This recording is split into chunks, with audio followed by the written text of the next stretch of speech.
What if I told you that beneath the cobblestone streets of one of Europe's wealthiest districts, a vault holding over $100 million in diamonds was about to be cracked open like a piggy bank?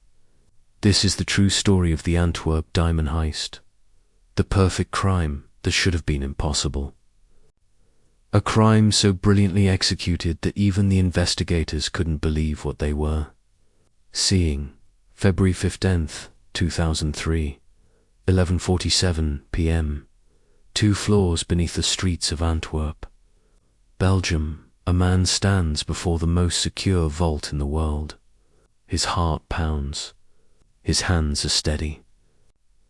Around him, 10 layers of military-grade security hum and beep, designed by paranoid engineers who swore this vault could never be breached. But here's the thing, he's already inside. In exactly 4 hours and 17 minutes, he and his crew will walk out with the biggest diamond heist in history. 120 safe deposit boxes, diamonds worth more than small countries, gold, jewelry, cash, all of it gone. But wait, it gets better. Or worse, depending on how you look at it. Because one piece of garbage, one stupid, careless mistake will bring this entire operation crashing down and turn the perfect crime into a perfect disaster. Stick around, because the twist in this story will blow your mind. And if you're already hooked, hit that like button. You're going to want to remember this one. But before we get to the heist itself, let me take you back to where it all began. Let me paint you a picture of Antwerp, Belgium. In the early 2000s, imagine a city where billions of dollars change hands every single day, where people speak dozens of languages but understand only one, the language of money. This is the diamond district, the beating heart of the global diamond trade, where 80% of the world's rough diamonds pass through before reaching jewelry stores across the planet. Morning fog wraps around the narrow European streets. Merchants in expensive suits carry briefcases worth more than luxury cars. Security guards stand at every corner, watching, always watching. The air smells like old coffee and new money. At the center of this empire stands a fortress disguised as an office building, the Antwerp Diamond Center. 12 stories of reinforced concrete and steel. From the outside, it looks almost boring, plain, forgettable. But that's exactly the point, because 2 floors below street level, hidden beneath tons of concrete and protected by technology that would make a military base jealous, lies the vault. Not just any vault, the most secure vault in the world. And trust me, you're going to want to hear how someone cracked it wide open. Security Chief Onno van den Brandt used to tell visitors with absolute confidence, this vault is impossible to rob. You would need to be a magician. He had every reason to believe it. 10 layers of security protected the vault. Motion detectors swept every corridor, scanning for the slightest movement. Thermal sensors monitored heat signatures, detecting body warmth through walls. Magnetic field scanners checked for unauthorized metal objects. Seismic monitors measured vibrations in the floor, alerting guards to footsteps that shouldn't exist. The vault door itself was a masterpiece of paranoid engineering. 3 feet of hardened steel, a combination lock with 100 million possible sequences. You could try one combination every second and still need 3 years to test them all. Electronic locks, mechanical locks, biometric scanners, all working together in perfect harmony. Sounds impossible to beat, right? Keep watching, and behind that door, 160 safe deposit boxes holding over $100 million in diamonds, gold, jewelry, and cash. Lifetime savings, retirement funds, family heirlooms passed down through generations, business fortunes locked away for safekeeping. The diamond merchants trusted this vault with everything they owned. Why wouldn't they? It had never been breached, never been threatened, never even been seriously attempted. Insurance companies loved it. Security experts studied it. Kremens looked at it and walked away, knowing it was beyond their reach. But here's what nobody understood. Impenetrable security only works if everyone playing by the rules stays outside. What happens when someone gets legal access to the building itself? What happens when a criminal doesn't have to break in because he already has a key to the front door? Now, here's where it gets interesting. That's where our story really begins. Because while security experts were congratulating themselves on building the perfect vault, someone was already inside the building. Someone who had spent 2 years studying every camera angle, memorizing every guard rotation, mapping every blind spot in the surveillance system. Someone who understood that the best way to rob a fortress isn't to attack it from the outside, it's to become part of the fortress itself. Think about that for a second. While guards were checking IDs at the door, the thieves were already working upstairs. Legal, legitimate, invisible. The Antwerp Diamond Center had 380 tenants. Legitimate businesses, diamond merchants, gem dealers, people who belonged there. People with badge access, security clearances, and the trust of everyone around them. And somewhere among those 380 tenants, a man named Leonardo planning the impossible. But wait, who is this guy? And how did an Italian jewelry thief end up with an office inside the most secure building in Europe?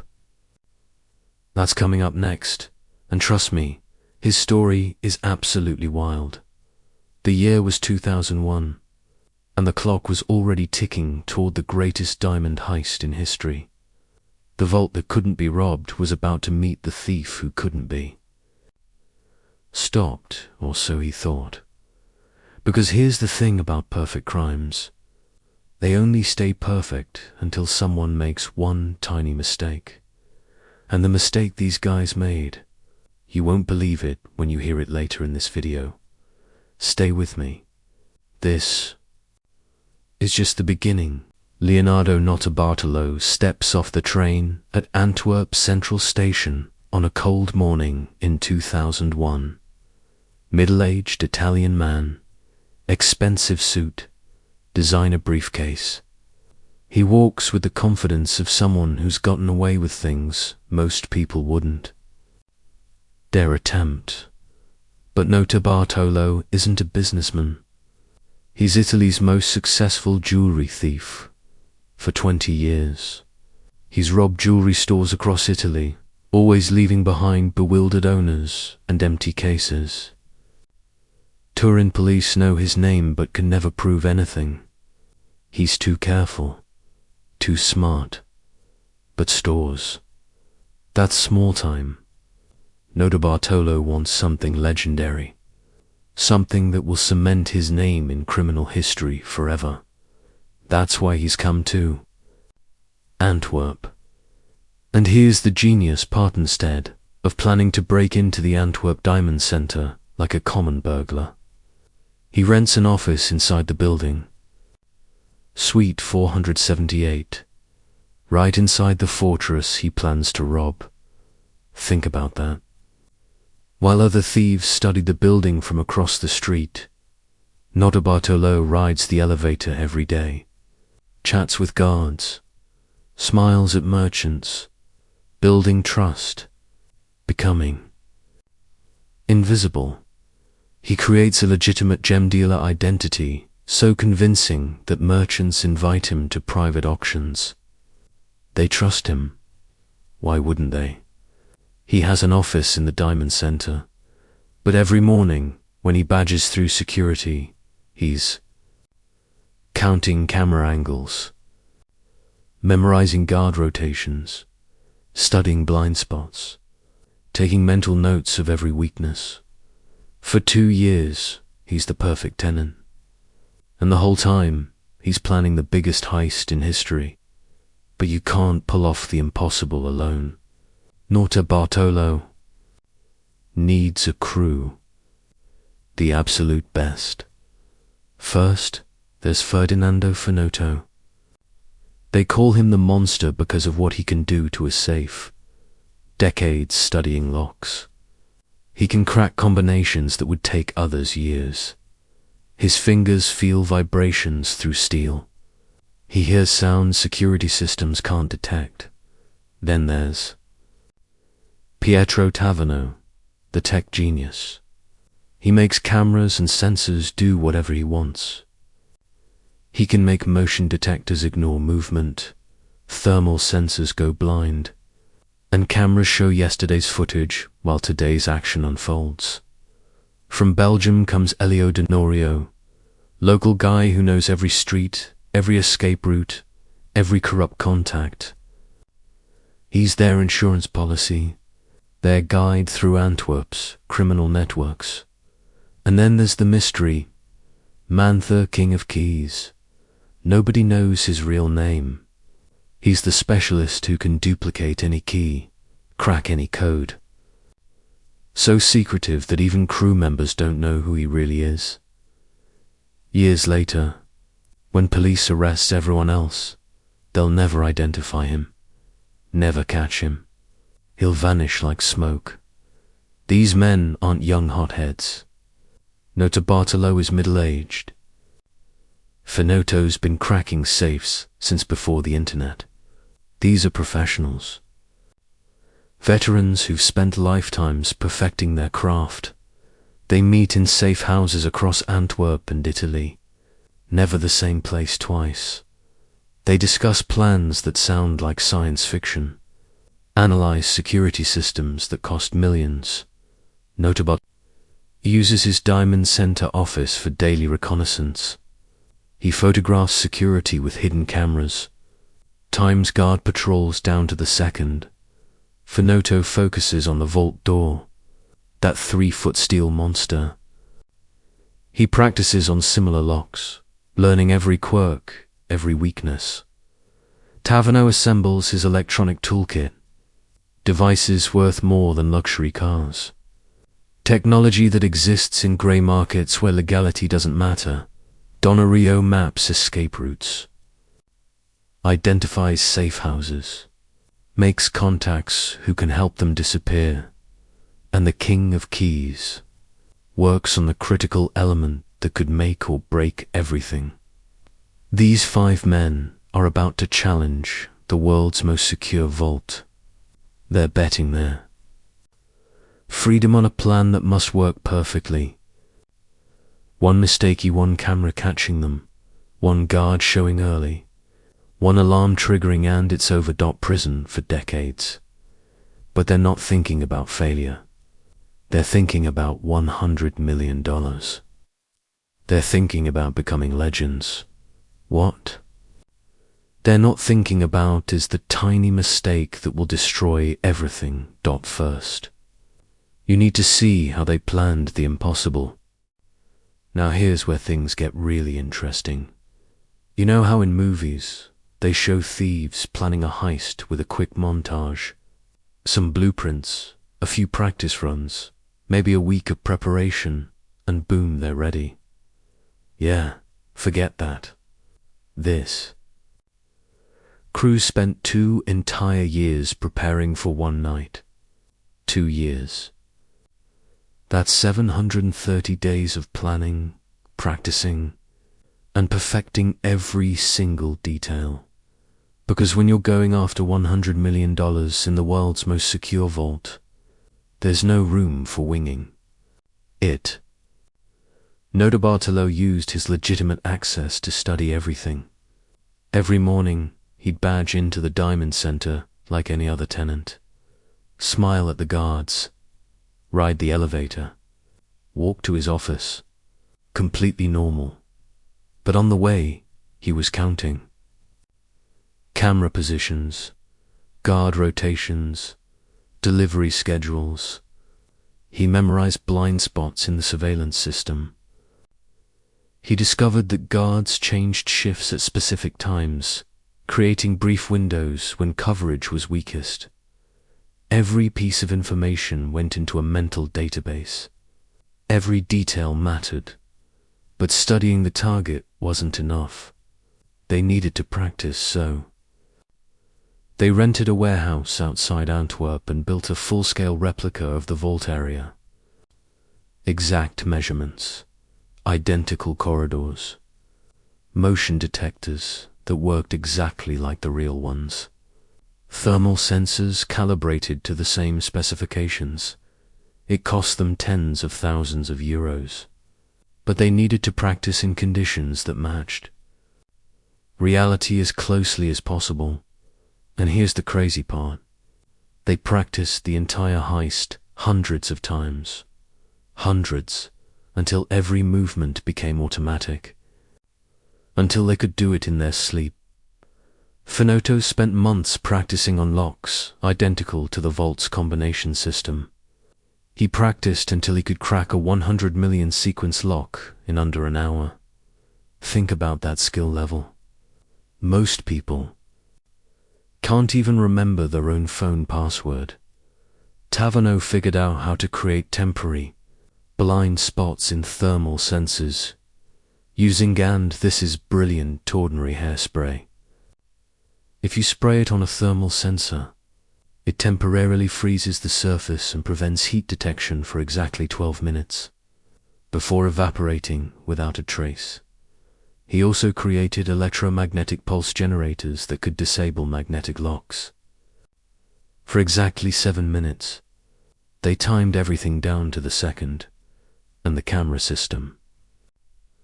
Taverneau developed a way to loop recorded footage, replacing live feeds with videos, showing empty corridors while the crew moved freely. But all this technology in practice meant nothing without solving one critical problem. The vault required two things to open: an electronic combination and a physical key. Only 3 keys existed, held by executives who guarded them religiously. These weren't regular keys. They had electronic chips that communicated with the vault's security system. This is where Notarbartolo's acting skills came into play. During a routine meeting, he casually asked a supervisor about vault security, showing his own deposit box key. The supervisor helpfully examined it under magnification.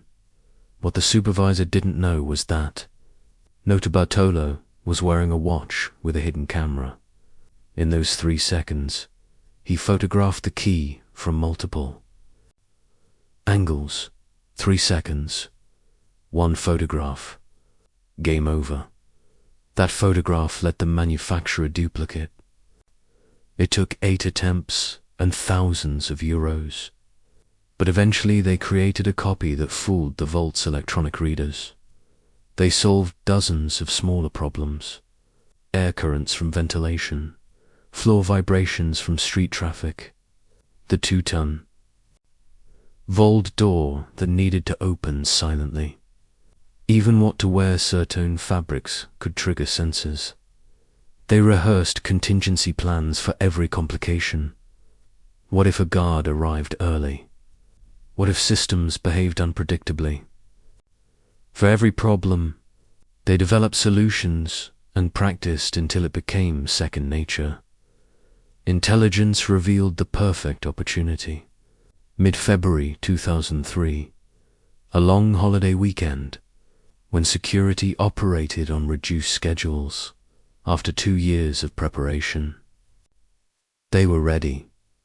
Notarbartolo maintained normal business activities right up until the heist, creating an alibi.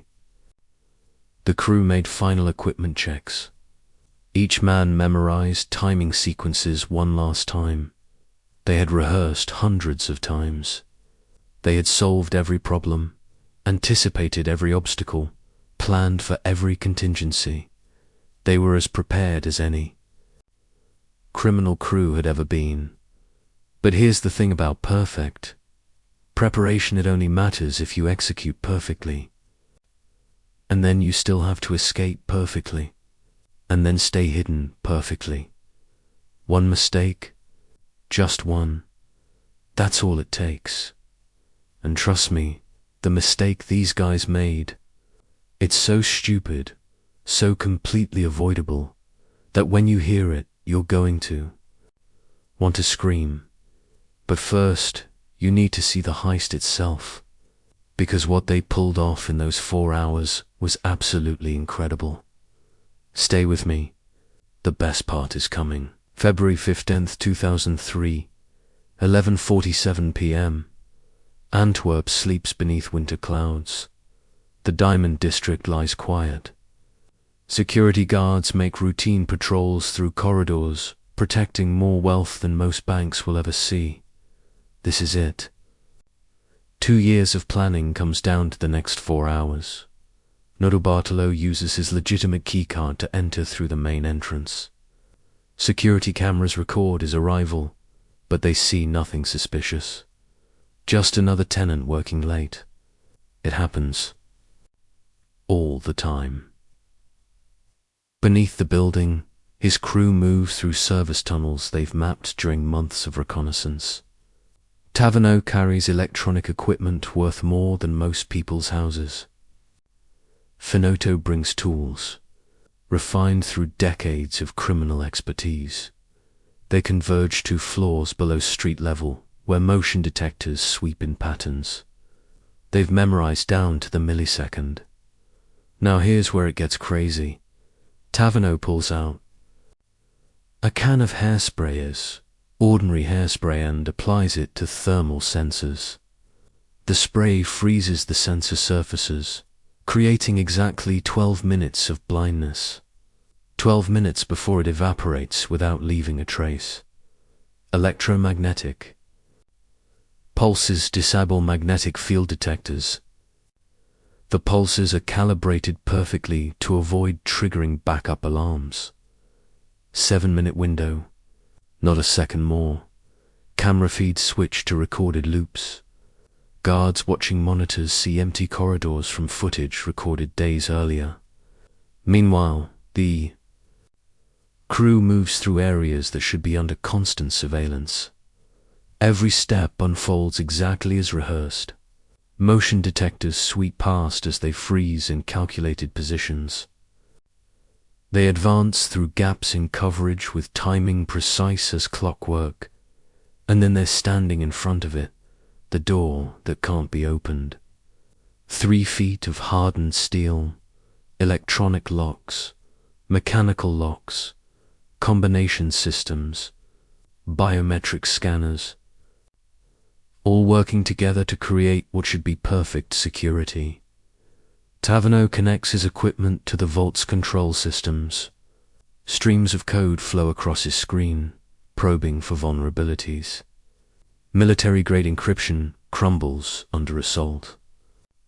From equipment that exists in markets where governments and criminals shop side by side, Finotto works on mechanical systems simultaneously.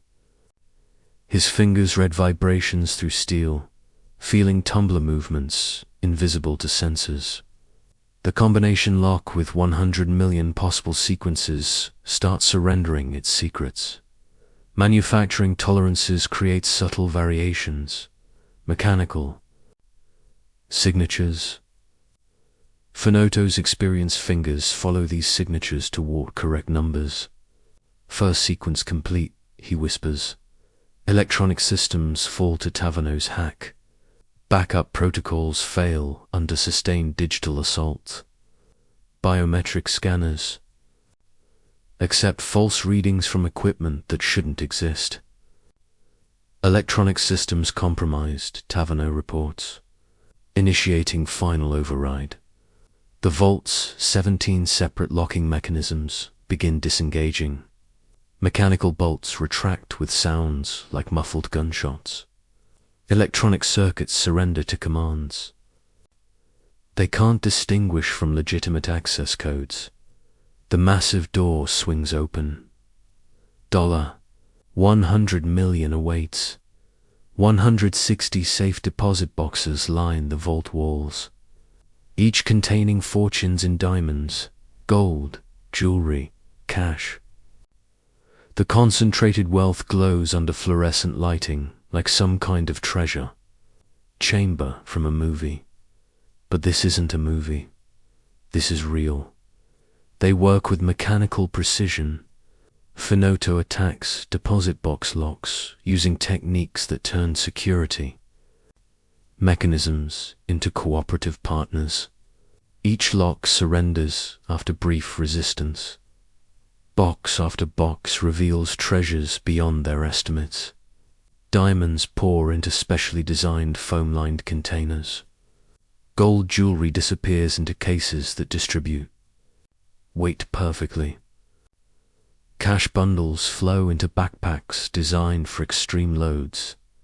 Lifetime savings, retirement funds, family heirlooms, all vanishing into their bags. 120 boxes opened, Finotto reports. Estimated value exceeds projections by 40%. For hours. In 17 minutes, that's how long they work. Timed perfectly to conclude before dawn security patrols return to full strength. The vault empties systematically. Electronic countermeasures reverse their effects, restoring security systems to normal operation. Hairspray evaporates from thermal sensors. Camera feeds return to live monitoring as loops transition seamlessly back to real-time footage.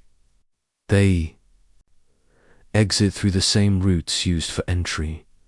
Motion detectors resume normal patterns, detecting nothing unusual in corridors that just witnessed history's greatest diamond heist. Nadabatalo departs through the main entrance at 4:04 a.m. Security. Cameras records his exit. Just a businessman finishing late work. Nothing suspicious. The crew scatters across Antwerp following escape routes planned with military precision. Safe houses await at strategic locations. By sunrise, they've transformed from criminals into ordinary citizens. $100 million in diamonds, gold, and jewelry has vanished into channels that convert stolen goods into untraceable wealth. The vault sits empty, the door closed. Security systems operating normally. Everything looks fine, and for 2 days, nobody notices anything wrong. 2 entire days pass before a merchant opens his deposit box and finds it empty. Before security realizes what happened. Before investigators understand they're looking at the greatest diamond heist in history. By then, the crew is long gone. The diamonds are being cut and recut, changing their identities.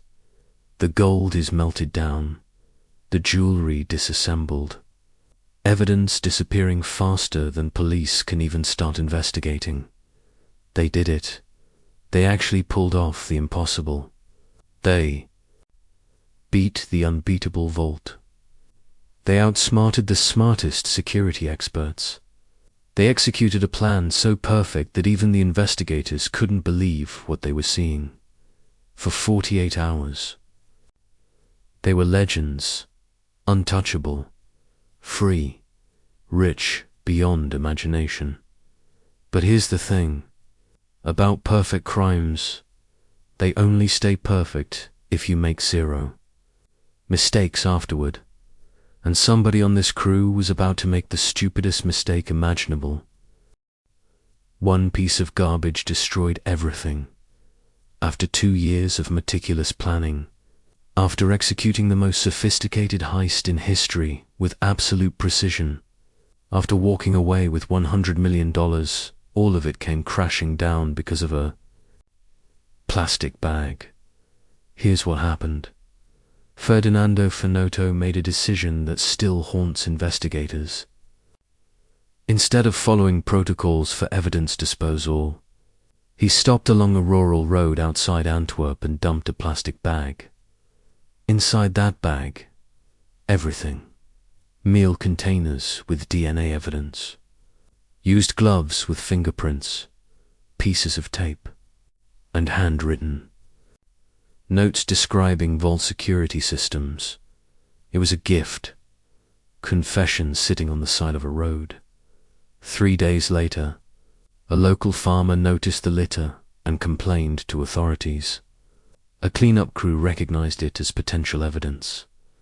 Within hours, Belgian police had it. The investigation exploded. DNA identified Finotto within weeks. Surveillance revealed his connections to other crew members. Financial records showed unusual spending patterns. Communication intercepts captured suspicious conversations. Notarbartolo's legitimate business facade crumbled. His office rental inside the Diamond Center became evidence of premeditation. Italian police raided properties and found safe-cracking devices, electronic countermeasures, and diamond-cutting equipment. Some containers still had diamond dust in them. The arrests came fast. Leonardo Notarbartolo was arrested at his Turin home during breakfast. Belgian authorities had forensic evidence, financial records, and witness testimony connecting him to the heist.